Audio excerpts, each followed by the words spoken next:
Mungkin beberapa dari kalian hanya tahu kalau jenis anime itu dilihat dari judul atau sekedar dari tampilannya saja.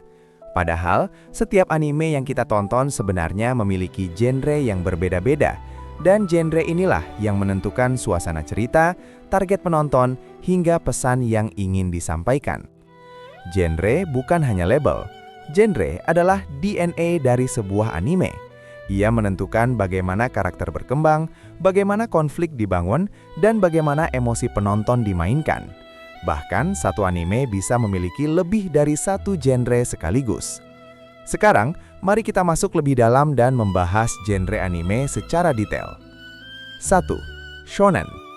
Sebelum masuk ke genre yang satu ini, coba pikirkan anime yang penuh pertarungan, persahabatan, dan karakter utama yang awalnya lemah lalu menjadi sangat kuat. Ya, kemungkinan besar itu adalah shonen. Shonen berarti anak laki-laki. Genre ini memang ditujukan untuk remaja pria, tetapi faktanya penontonnya jauh lebih luas. Ciri khasnya adalah perjuangan, kerja keras, tekad pantang menyerah, dan rivalitas. Contohnya seperti Naruto, One Piece, dan Dragon Ball. Fakta menarik, banyak anime shonen menggunakan pola cerita yang disebut Hero's Journey, di mana tokoh utama mengalami pelatihan keras, kalah berkali-kali, lalu bangkit lebih kuat. Genre ini secara tidak langsung mengajarkan nilai disiplin, keberanian, dan arti persahabatan. 100 push-ups, 100 sit-ups, and 100 squats. Then a 10-kilometer run. Do it every single day. 2. Shoujo. Jika shonen fokus pada pertumbuhan kekuatan fisik dan aksi, maka shoujo lebih fokus pada pertumbuhan emosional. Shoujo berarti anak perempuan. Genre ini ditujukan untuk remaja perempuan dengan cerita yang lebih menekankan hubungan, perasaan, dan konflik batin. Contohnya seperti Sailor Moon dan Fruits Basket. Fakta menarik, shoujo sering menggunakan simbol visual seperti bunga, cahaya lembut, dan latar artistik untuk memperkuat emosi. Genre ini mengajarkan empati, komunikasi, dan pemahaman perasaan orang lain. 3. Seinen. Sekarang kita naik satu tingkat ke genre yang lebih dewasa. Oh my God! Seinen ditujukan untuk pria dewasa. Ceritanya lebih kompleks, lebih realistis, dan seringkali mengandung konflik moral yang berat. Contohnya seperti Attack on Titan dan Tokyo Ghoul. Fakta menarik, seinen sering mengangkat tema politik, psikologi, hingga kritik sosial. Genre ini membuat penonton berpikir, bukan hanya terhibur. 4. Josei.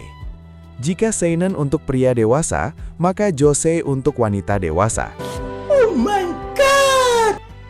Josei menghadirkan cerita yang lebih realistis tentang kehidupan, karier, hubungan, dan tekanan sosial. Contohnya seperti Nana dan Paradise Kiss. Fakta menarik, josei jarang menggunakan drama berlebihan.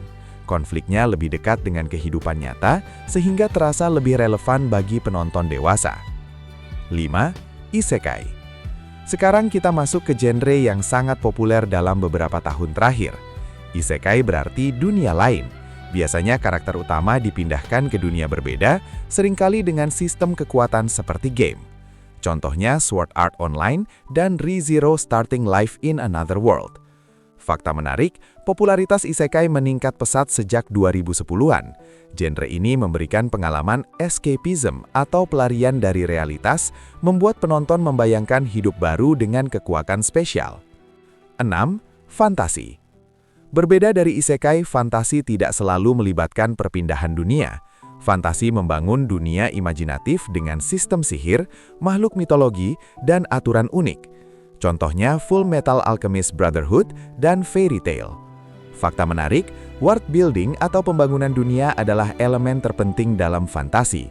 Semakin detail dunianya, semakin kuat daya tariknya. 7. Slice of Life.